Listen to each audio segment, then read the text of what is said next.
Continuamos aquí en Mañanas de Sol y llega el momento de nuestro espacio de salud mental y vamos a recibir, porque ya está en línea, el licenciado Pedro Piemontesi, que va a hablar acerca de nuevos desafíos, situaciones desconocidas. Qué interesante este tema y viene, mira, como anillo al dedo. No, sí, acá me mira, pero no, viene como anillo al dedo porque qué difícil que es enfrentarse a situaciones desconocidas y cuando cambian las cosas, ¿viste? Como que uno tiende a acostumbrarse a ciertos funcionamientos, a ciertos mecanismos y cuando estos se modifican, ¿qué hago? ¿Cómo me ordeno? ¿Cómo me acomodo en esta nueva situación y en esta nueva realidad aplicado, pero a todos los ámbitos de la vida? ¿Cómo le va, licenciado? Buen día. Buen día, ¿cómo les va? ¿Cómo están ustedes? Un gusto de hablar con ustedes. Como siempre, Pedro, un gusto tenerlo aquí en Mañanas de Sol. Bueno, ¿cómo hacemos para enfrentar los nuevos desafíos y estas situaciones que por ahí nos desacomodan la estructura, lo que ya tenemos armado y naturalizado? Bueno, en primer lugar, hay que reconocer que hay un sistema de adaptación que permanentemente nos pone en juego, que pone en juego nuestras habilidades frente a los nuevos desafíos. Eso es un poco lo que ha ocurrido desde marzo hasta acá en el contexto de una pandemia y de una cuarentena como consecuencia de la misma. Uh-huh. Lo que sí habría que reconocer es que muchas veces se realizan ciertos aprendizajes que no los percibimos en el momento en que se producen. Por eso me parece a mí que los nuevos desafíos tienen que ver con las nuevas estrategias que tendremos que empezar a enumerar para poner en acción frente a la nueva etapa que se presenta. Bien, esto que usted dice de pensarnos, ¿es normal que durante el proceso donde me voy adaptando a este periodo que usted decía, sienta como estas sensaciones que, bueno, ya las hemos explicado muchas veces, angustia, ansiedad, miedo? ¿Cómo hago para prepararme para eso sin que sea tan traumático? Porque hay personas que tienen como una mayor aceptación al cambio, a lo nuevo, a lo distinto, y otras personas que les cuesta un poco más. Sí, por supuesto. En primer término, lo que ha llamado la atención, bueno, es la extensión de esta situación crítica, pero esas son características propias, características locales en las cuales esta situación crítica en concreto se ha presentado en nuestro país. Pero en primer lugar, para poder enfrentar los nuevos desafíos de las etapas próximas a transitar, en primer lugar hay que reconocer los aspectos positivos del aprendizaje que se logró anteriormente. Eso es necesario para poder sentar las bases del abordaje de la próxima etapa. Es decir, no porque haya sido más extensa o más reducida o más corta, tenemos que negar el aprendizaje previo. Sí, uh-huh. Obviamente se observa un cansancio, ¿no es cierto?, precisamente por el esfuerzo que la población ha hecho frente a las características de la situación y a la extensión de la misma. Sin embargo, esto de poder rescatar los aprendizajes positivos es el primer recurso. El segundo tendría que ver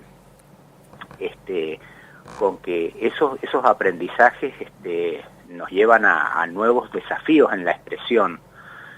Vamos a poner un ejemplo en el tema de la educación, ¿no es cierto? Seguramente hubieron algunos objetivos que no se cumplieron porque la escolaridad y la educación, sobre todo primaria y secundaria, no fue presencial.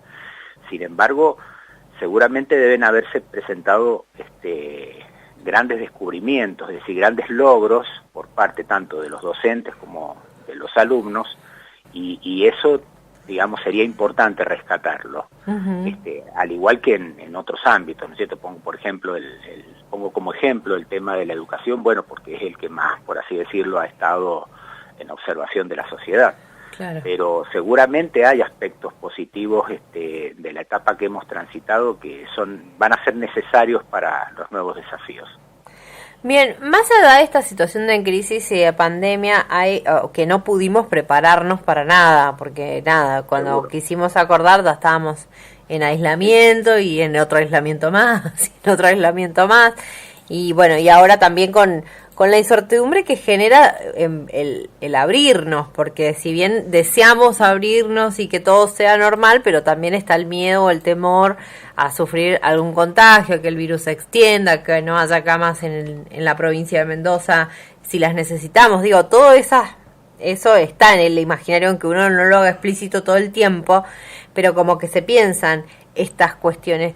¿Cómo hacemos cuando sí sabemos que van a haber cambios y prepararnos para eso? Por ejemplo, no sé, uno trabaja y sabe que cada 4 años le cambian al jefe y con ese cambio de jefe viene toda una nueva estructura, vienen nuevas personas. Digo, ¿cómo me preparo?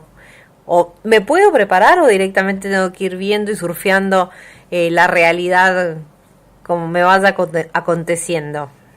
Bueno, es un muy buen ejemplo el que usted pone. Lo que ocurre es que tenemos una cultura que generalmente supone los cambios como algo negativo, ¿no? Uh-huh. Solamente contienen y lo componen aspectos negativos. Y sin embargo, todo cambio tiene como dos caras, como dos páginas de una misma hoja. Una que seguramente es sorprendente, ¿no es cierto? Y desequilibra porque contiene aspectos negativos a nuestro ser, pero toda experiencia también tiene, aunque no la percibamos de manera común, aspectos positivos. Esos aspectos positivos son los que favorecen el aprendizaje para salir de las situaciones adversas. ¿Mm? Y yo quiero recordar algo que seguramente lo mencioné en entrevistas anteriores que ustedes me hicieron. Para eso es muy importante el rol que ocupa la información. Uh-huh. Es decir, en la medida en que los grupos poblacionales, los distintos sectores de trabajo, las distintas organizaciones tengan una información correcta y adecuada, es más fácil poder ver los aspectos positivos o los aspectos favorables de una situación crítica, que seguramente necesitan un aprendizaje y que seguramente necesitan una puesta en marcha. Y eso es un poco lo que se va a poder ver en estas semanas, ¿no? Claro. Porque también hemos estado como acostumbrados a los procedimientos de estos últimos 120 días, pero no vamos a poder seguir durante una eternidad, durante mucho tiempo o durante un tiempo prolongado de la misma manera. Claro. Seguramente vamos a tener que aplicar nuevas estrategias y ahí es donde se pone en juego nuestro aprendizaje, pero en primer lugar lo que juega un rol fundamental es la información. Bien. Sin una buena información la consecuencia es desorganizativa. Y a eso es en lo que no debemos caer. Totalmente. Doctor, como siempre un gusto dialogar con usted, nos ayuda un montón a entender los procesos que vamos viviendo y por qué no aplicarlos a cualquier instancia de la vida, más allá de la situación de crisis que es evidentemente extraordinaria, que nos ha modificado la vida a todos. Eso es lo bueno, por lo menos que estamos todos incluidos, que ninguno está fuera. Es que eso es lo importante, una pandemia es un fenómeno global, uh-huh.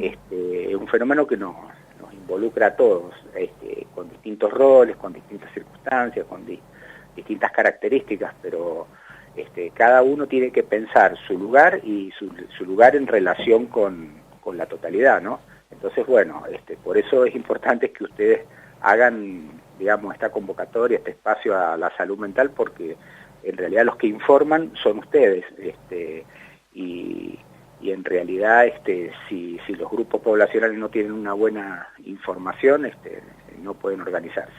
Gracias, licenciado, que tenga buen día. Gracias a ustedes por el espacio. Hasta luego. Era el licenciado Pedro Piemontesi, que dialogaba con nosotros en nuestro espacio de salud mental acerca de, cómo encarar los nuevos desafíos, las situaciones desconocidas. Lo importante es el aprendizaje, aprender de cada situación y después volcar ese aprendizaje en estas nuevas situaciones que vas incorporando.